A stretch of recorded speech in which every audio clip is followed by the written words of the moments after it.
ইমাম জালালউদ্দিন সিউতি রাহমাতুল্লাহ আলাইহি, যিনি হলেন 900 হিজরি সালের জগৎ বিখ্যাত মুহাদ্দিস ইমাম জালালউদ্দিন সিউতি রাহমাতুল্লাহ আলাইহি আমার নবীর মিলাদের উপর একটি কিতাব লিখেছেন। বলেন সুবহানাল্লাহ। একটি কিতাব লিখেছেন, আর কিতাবের নাম রেখেছেন হুসনুল মাকসাদ ফি আমালিল মাউলিদ। বলেন সুবহানাল্লাহ। সেই কিতাব লিখেছেন মিলাদের বিষয়ে, আর ওই কিতাবের মধ্যে শুধু আমার নবীর মিলাদের ফজিলত বয়ান করেছেন। বলেন সুবহানাল্লাহ। কত হিজরি সালে?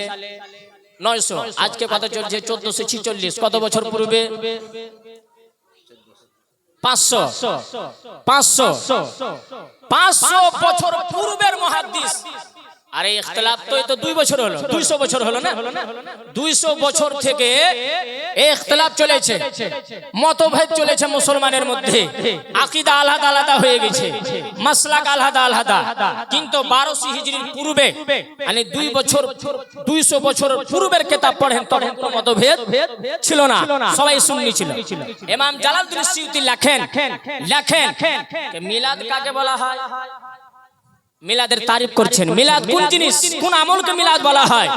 ইমাম জালালউদ্দিন সিউতি রাহমাতুল্লাহ আলাইহি বয়ান করেন যে আমার নিকটে মিলাদের মানা হচ্ছে এমন একটি মাহফিল অনুষ্ঠিত করা, মাহফিলের আয়োজন করা, যেই মাহফিলে মুসলমানেরা নবীর চাহিদারা বসে কোরআনের তেলাওয়াত পাঠ করে। বলেন সুবহানাল্লাহ।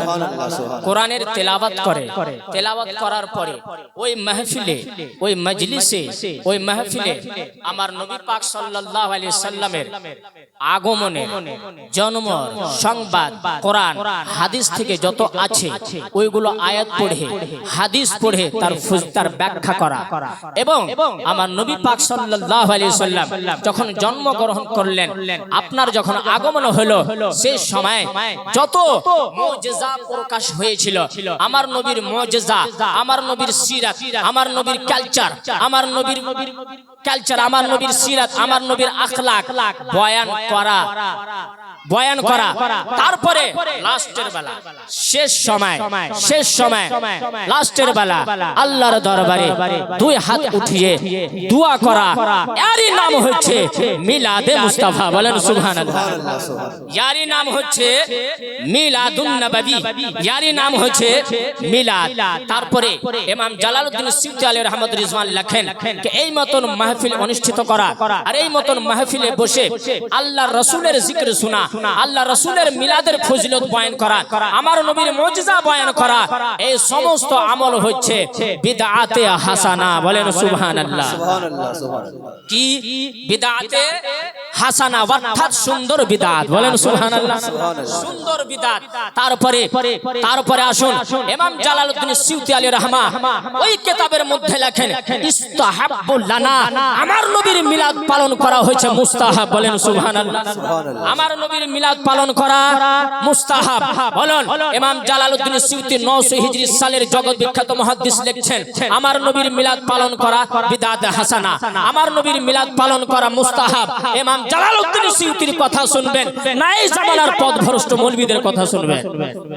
নিজেই চিন্তা করে সিদ্ধান্ত নেন যে কার কথা মানবেন, ওই জামানার মুহাদ্দিসের কথা মানবেন না এই জামানার পথভ্রষ্ট মৌলবীদের কথা মানবেন? এই মতন আসুন আল্লামা ইবনে জাওজি রাহমাতুল্লাহ আলাইহি বয়ান করেন যে আমার নবী পাক সাল্লাল্লাহু আলাইহি সাল্লামের যখন মিলাদ পালন করা হয়, যে এলাকা, যে গ্রামে, যে জায়গাতে আমার নবীর মিলাদ পালন করা হয়, তখন ইবলিস খুব কান্না করে। কি করে? ইবলিস কি করে? কান্না করে।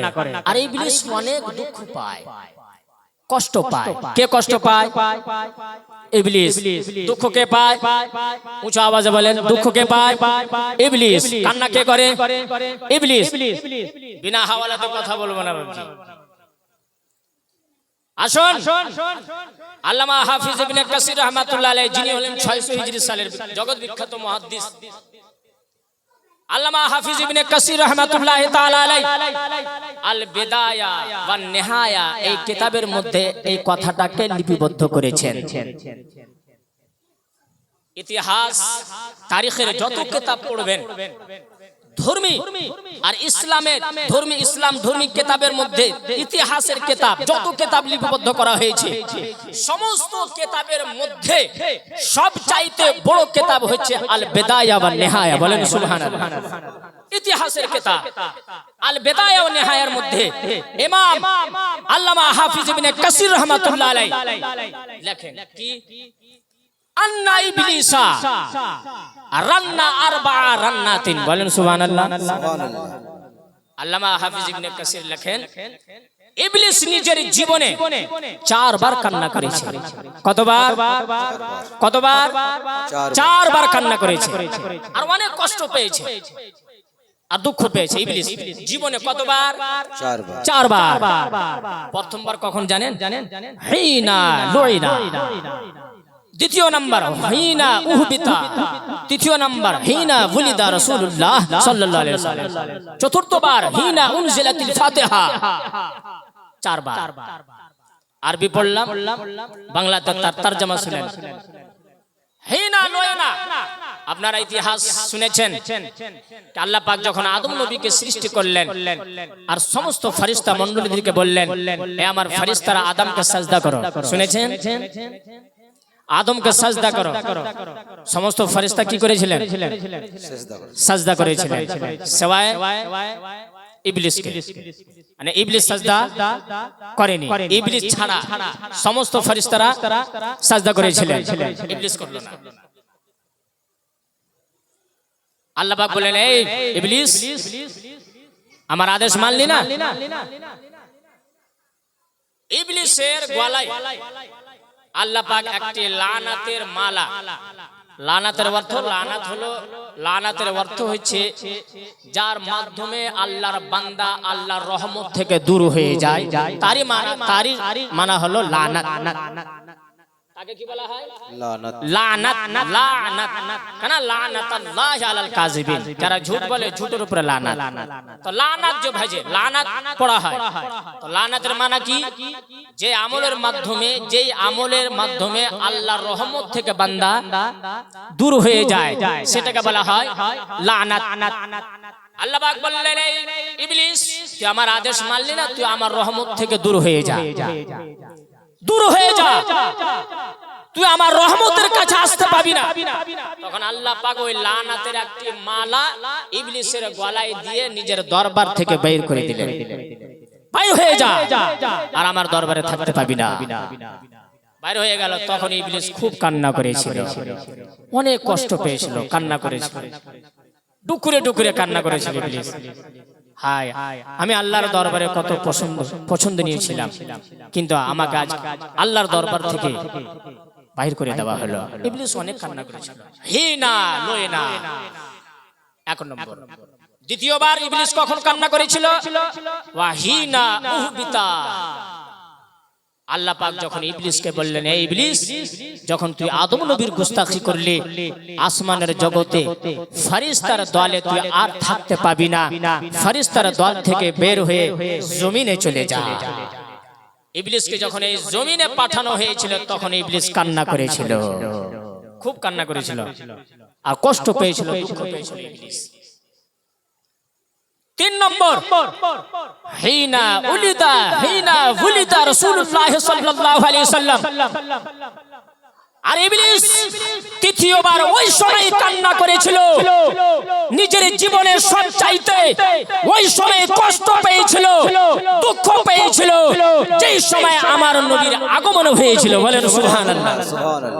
যে সময় আমার নবীর জন্ম হলো, যে সময় আমার নবীর আগমন হলো, আগমনের দিন, জন্মের দিন কে কান্না করেছিল? কথা বলেন, কে কান্না করেছিল? ইবলিস। কে কষ্ট পেয়েছিল? ইবলিস। কে দুঃখ পেয়েছিল? ইবলিস। আপনারা ইশারা বুঝে এই নবীর জন্মের দিনে কষ্ট পাওয়া আর দুঃখ অনুভব করা আর কান্নার কথা বলা কার কাজ? ইবলিসের কাজ। কার কাজ? ইবলিসের কাজ। এবার বুঝলেন? আর তো বলার ইশারা বুঝে।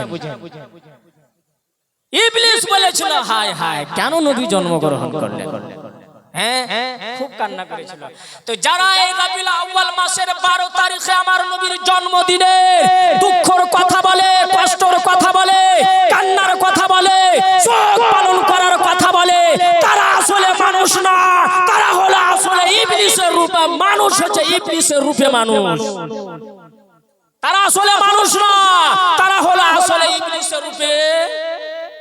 যারা কান্নার কথা বলে, শোক পালনের কথা বলে, আমার নবীর আমরা চাহিতা উম্মত, আমরা কোনদিন আমার নবীর জন্মদিনে শোক পালন করব না। আমরা নিজের জীবনে যতদিন জিন্দেগি থাকবে এই দুনিয়ায় থাকবো, নবীর জন্ম খুশি মানাবো। বলেন সুবহানাল্লাহ। শয়তান কান্না করেছিল।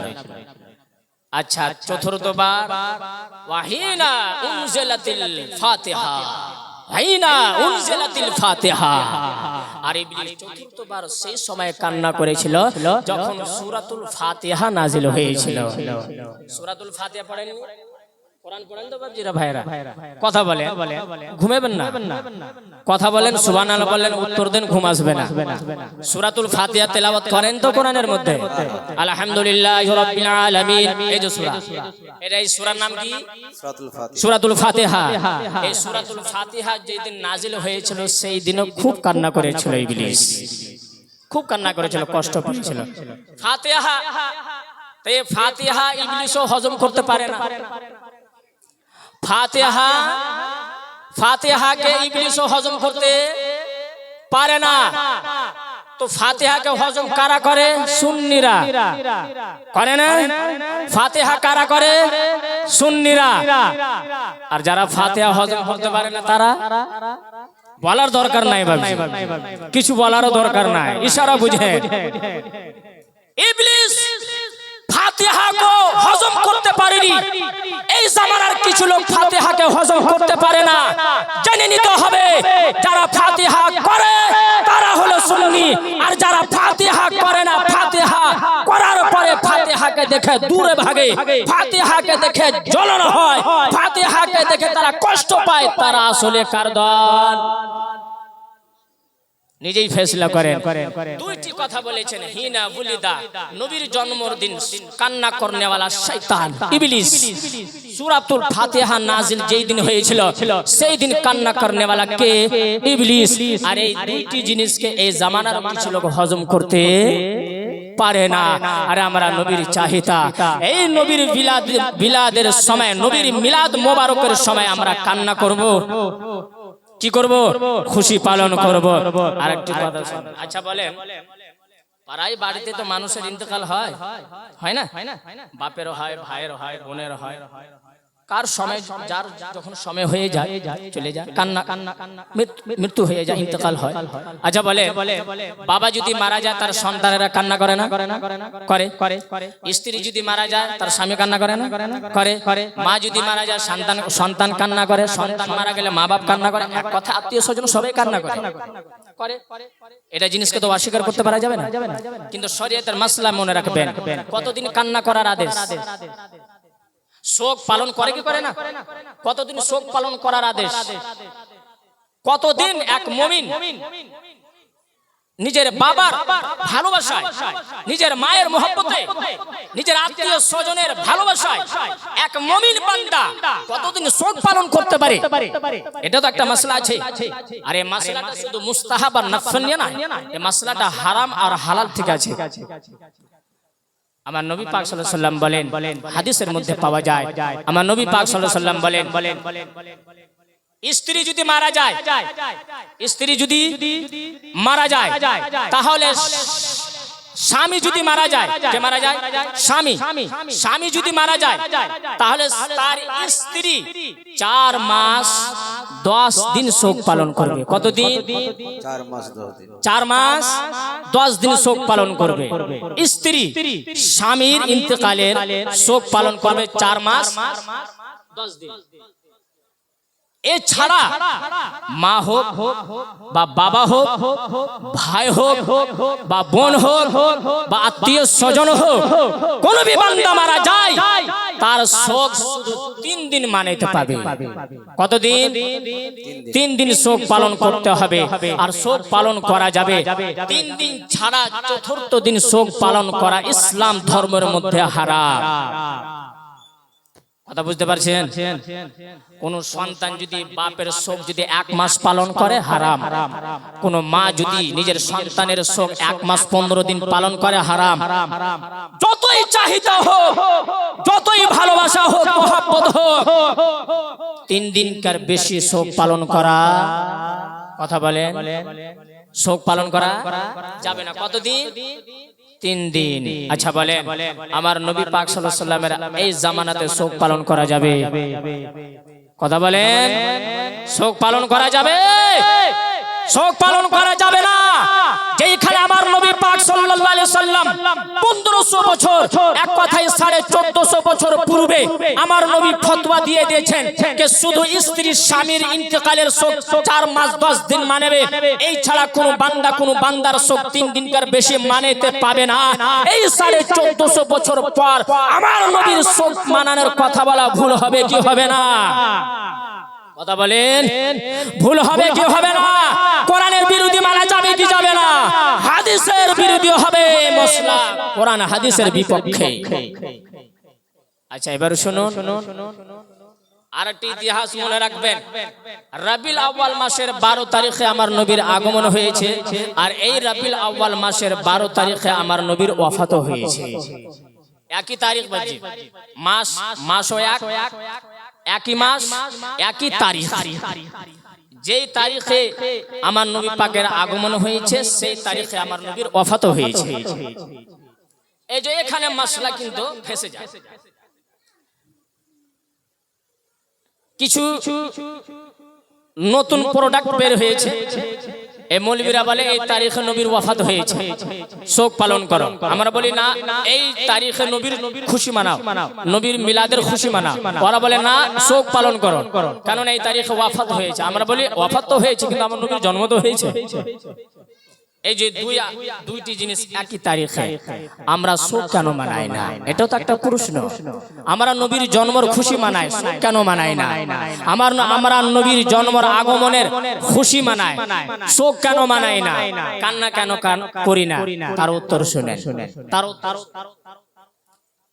আমার নবী পাক সাল্লাল্লাহু আলাইহি সাল্লাম এখন জীবিত আছে কিনা?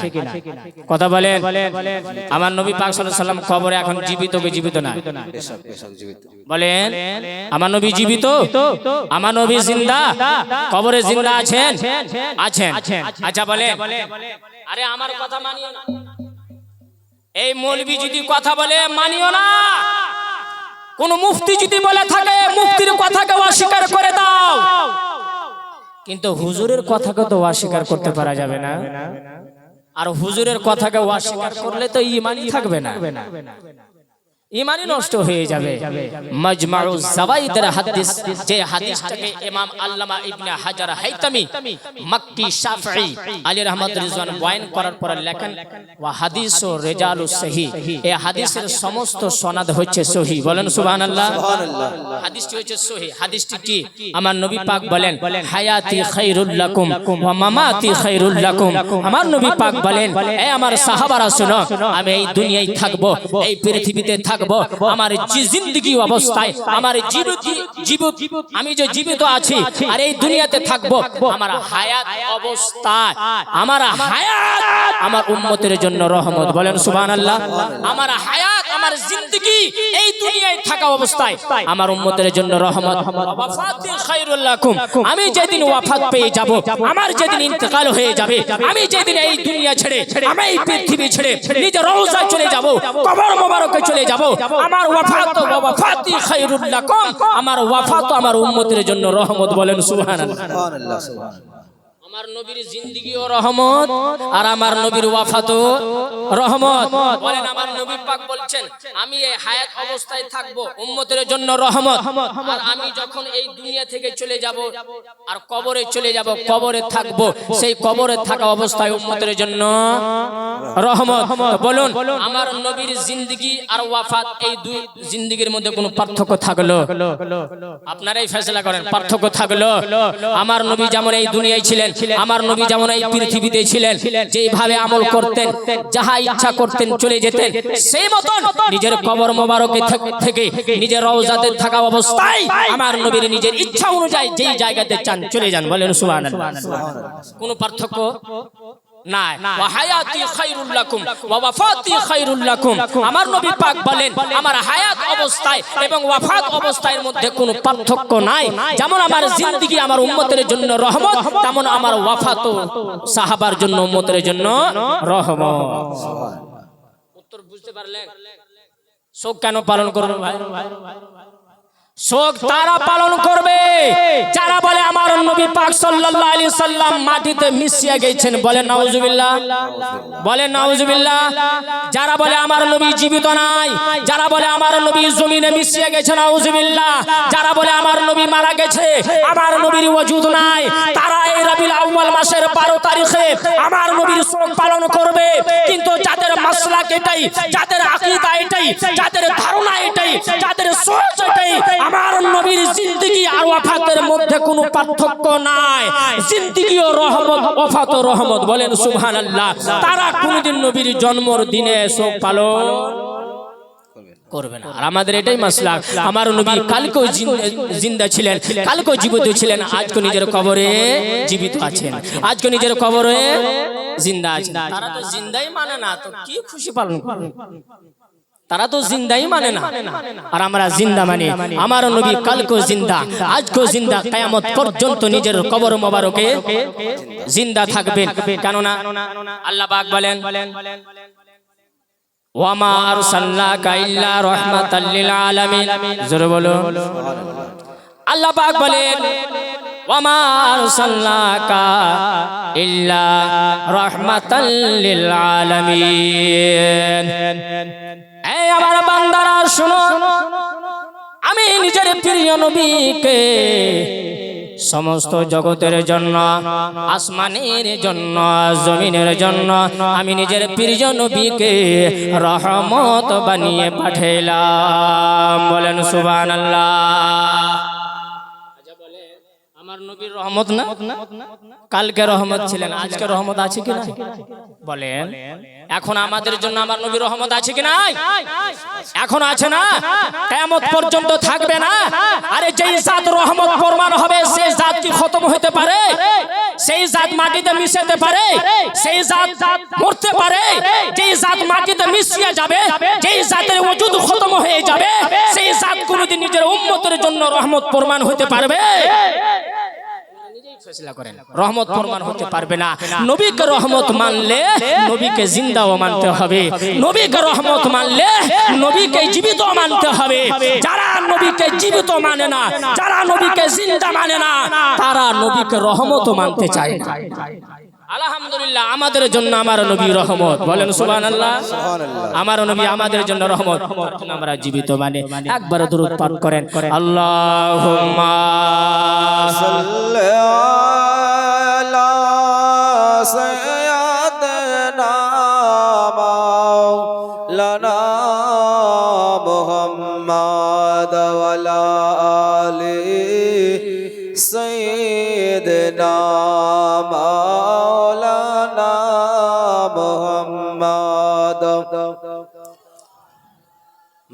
মুহাম্মদ সাল্লাল্লাহু আলা মুহাম্মদ হরদম জবান সনে গালো পাক মুহাম্মদ হরদম জবান সনে কাহলো সফিয়ানা মুহাম্মদ সাল্লাল্লাহু আলাইহি ওয়াসাল্লাম।